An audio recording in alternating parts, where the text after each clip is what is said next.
Bonjour à tous, on se retrouve pour la correction de l'évaluation sur l'énergie d'un objet en mouvement. Première question.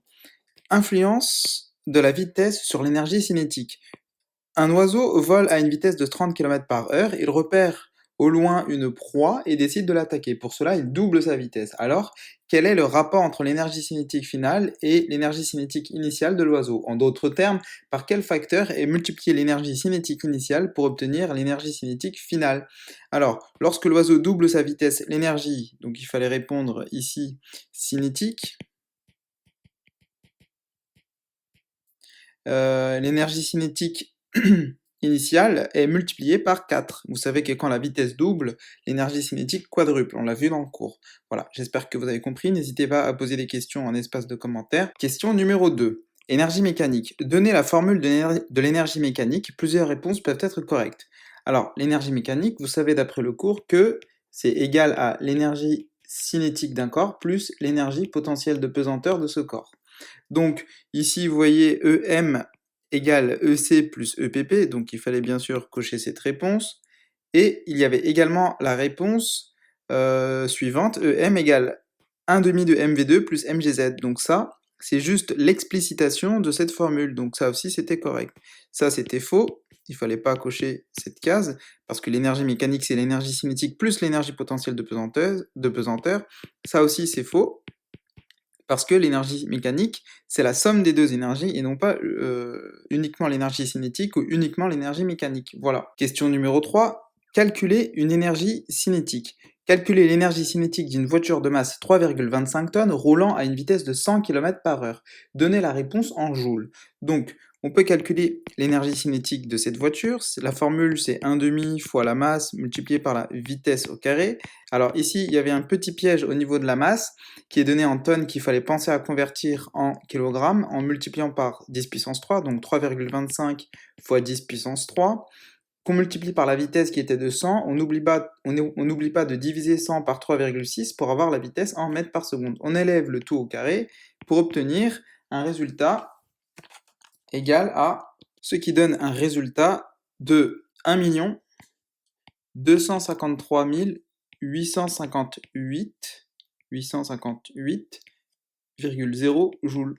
Voilà la bonne réponse. Question numéro 4. Théorème de l'énergie mécanique. Donnez le théorème de l'énergie mécanique tel qu'il est énoncé dans le cours. Lorsqu'un corps est en mouvement et qu'on peut négliger les forces de frottement, l'énergie mécanique de ce corps se conserve au cours du temps. Donc c'était un copier-coller de la phrase du cours. Donc voilà les réponses qu'il fallait donner ici. Question numéro 5. Formule de l'énergie cinétique. Choisissez la ou les bonnes expressions de l'énergie cinétique. Alors première formule, énergie cinétique égale m fois v au carré divisé par 2. Alors si on écrivait un petit peu plus lisiblement cette réponse, regardez, ça fait énergie cinétique égale m fois v au carré divisé par 2. Ça peut aussi s'écrire 1 demi fois la masse fois la vitesse au carré. Donc cette réponse était correcte, il fallait la cocher. Ensuite, 2 fois m fois v au carré, non, ça c'est pas bon, hein, c'est pas une bonne réponse, parce qu'elle ne correspond pas à celle du cours. Celle-là non plus, ça c'était la formule de l'énergie potentielle de pesanteur, et la dernière était bonne aussi, parce que ça rejoint cette réponse. Voilà, j'espère que vous avez compris. Question numéro 6. Énergie potentielle de pesanteur. Donnez la formule de l'énergie potentielle de pesanteur. Attention, il peut y avoir plusieurs bonnes réponses. Alors, première réponse, EPP égale M fois G fois Z. Ça, c'était la formule du cours, donc on pouvait la cocher. Et il fallait aussi réfléchir aux autres réponses parce qu'il pouvait y avoir plusieurs réponses possibles. Alors, G, vous savez que la multiplication est commutative ici. Deuxième réponse, EPP égale G fois Z fois M. Vous savez que la multiplication est commutative, donc cette réponse peut aussi s'écrire M fois G fois Z. Ce qui rejoint la première réponse, donc il fallait aussi cocher cette réponse. Ça, c'était pas bon, parce que 1 demi fois m fois z au carré, ça ne correspond à rien du cours, et ça non plus. Voilà, ça ne correspondait à aucune réponse du cours. J'espère que vous avez compris. Question numéro 7. Le transfert d'énergie. Pour donner la définition d'un transfert d'énergie, complétez la phrase suivante issue du cours. N'hésitez pas à regarder la vidéo du cours qui est là. Donc, donc il fallait recopier la définition du cours, c'était vraiment facile, lors d'un transfert. Lors d'un transfert d'énergie, deux corps échangent la même forme d'énergie. Voilà, c'était la phrase du cours. J'espère que vous avez compris et compris cette définition. Sinon, n'hésitez pas à poser des questions. Question 8. Calcul d'une énergie potentielle de pesanteur. Calculer l'énergie potentielle de pesanteur d'un corps de masse m égale 2 758 458 mg situé à une altitude de z égale 1,264 km au-dessus du sol. On prendra que pour intensité de la pesanteur terrestre G égale 9,81 Newton par kg et le sol comme référence pour l'énergie potentielle de pesanteur. Donc pour calculer cette énergie potentielle de pesanteur, on pouvait faire le calcul suivant. EPP, donc la formule c'est m fois g fois z, donc la masse qui est égale à 2 758 458 qu'il fallait convertir en kilogrammes en multipliant par 10 puissance moins 6, puis on multiplie par g qui vaut 9,81, puis on multiplie par l'altitude qui vaut 1,264 km mais qu'il va falloir convertir en mètres d'après le cours. Donc on multiplie par 10 puissance 3 et on obtient une réponse très exactement égale au dixième près à 34 204,4 arrondi au dixième joules. Voilà, j'espère que vous avez compris. Question 9. Conversion d'énergie. Donnez la définition d'une conversion d'énergie issue du cours. Lors d'une conversion d'énergie, une forme d'énergie est convertie